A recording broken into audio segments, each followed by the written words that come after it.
नमस्कार। आज हम जानेंगे 15वें श्लोक का अर्थ। जो साधक समस्त कर्मों को और कर्मफलों को भगवान के अर्पण करके कर्मफल से अपना संबंध विच्छेद कर लेते हैं, उनके शुभाशुभ कर्मों के फल के भागी क्या भगवान होते हैं? इस जिज्ञासा पर भगवंत कहते हैं। श्लोक 15। न दत्ते कस्यचित् पापं न चैव सुकृतं विभुः अज्ञानेनावृतै ज्ञानं तेन मुह्यन्ति जन्तवः। श्लोक का अर्थ। सर्वव्यापी परमेश्वर भी न किसी के पाप कर्म को और न किसी के शुभ कर्म को ही ग्रहण करता है, किंतु अज्ञान के द्वारा ज्ञान ढका हुआ है, उसी से सब अज्ञानी मनुष्य मोहित हो रहे हैं। विभुः पद सबके हृदय में रहने वाले और संपूर्ण जगत का अपने संकल्प द्वारा संचालन करने वाले सर्वशक्तिमान सगुण निराकार परमेश्वर का वाचक है। वह किसी के पुण्य पापों को ग्रहण नहीं करते।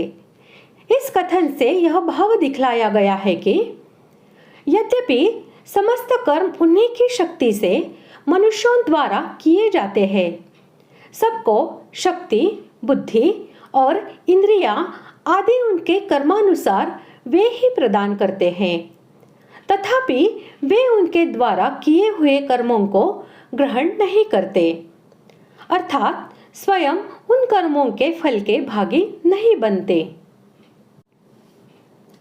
सारा विश्व सगुण परमेश्वर का स्वरूप है, इसलिए देवतादि के रूप में भगवान ही सब यज्ञों के भोक्ता है।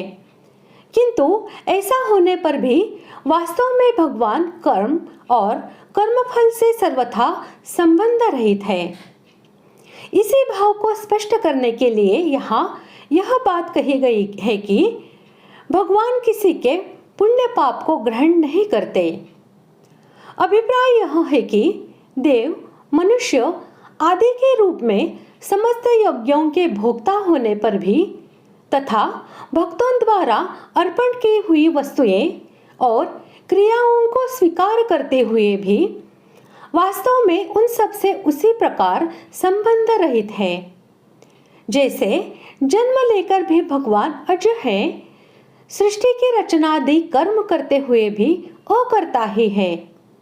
अतः यहाँ यह कहना उचित है कि भगवान किसी के शुभ कर्म को ग्रहण नहीं करते।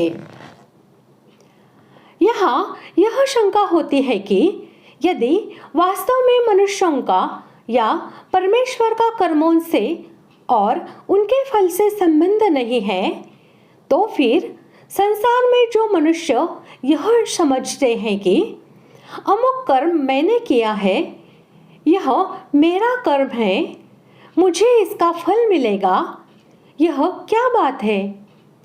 इसी शंका का निराकरण करने के लिए भगवंत कहते हैं कि अनादि सिद्ध अज्ञान द्वारा सब जीवों को यथार्थ ज्ञान ढका हुआ है, इसीलिए वे अपने और परमेश्वर के स्वरूप को तथा कर्म के तत्वों को न जानने के कारण अपने में और ईश्वर में कर्ता, कर्म और कर्म फल के संबंध की कल्पना करके मोहित हो रहे हैं।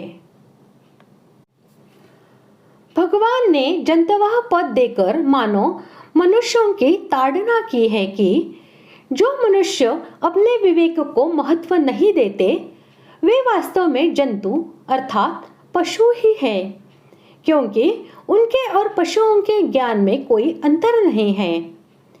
आकृति मात्र से कोई मनुष्य नहीं होता। मनुष्य वही है जो अपने विवेक को महत्व देता है। इंद्रियों के द्वारा भोग तो पशु भी भोगते हैं, पर उन भोगों को भोगना मनुष्य जीवन का लक्ष्य नहीं है। मनुष्य जीवन का लक्ष्य सुख दुख से रहित तत्व को प्राप्त करना है। जिनको अपने कर्तव्य और अकर्तव्य का ठीक ठाक ज्ञान है, वे मनुष्य साधक कहलाने योग्य है। अपने को कर्मों का कर्ता मान लेना तथा कर्मफल में हेतु बनकर सुखी दुखी होना ही अज्ञान से मोहित होना है। पाप पुण्य हमें करने पड़ते हैं, इनसे हम कैसे छूट सकते हैं? सुखी दुखी होना हमारे कर्मों का फल है, इनसे हम अतीत कैसे हो सकते हैं? इस प्रकार की धारणा बना लेना ही अज्ञान से मोहित होना है। जीव स्वरूप से अकर्ता तथा सुख दुख से रहित है। केवल अपनी मूर्खता के कारण वह कर्ता बन जाता है और कर्मफल के साथ संबंध जोड़कर सुखी दुखी होता है। इस मूढ़ता को ही यहाँ 3 पद से कहा गया है। इस मूढ़ता से ही अज्ञानी मनुष्य सुखी दुखी हो रहे हैं। इस बात को यहाँ 3 मुह्यन्ति जन्तवः पदों से कहा गया है। इस प्रकार आज हमने 15वें श्लोक का अर्थ जान लिया है। अगले भाग में जानते हैं 16वें श्लोक का अर्थ। धन्यवाद।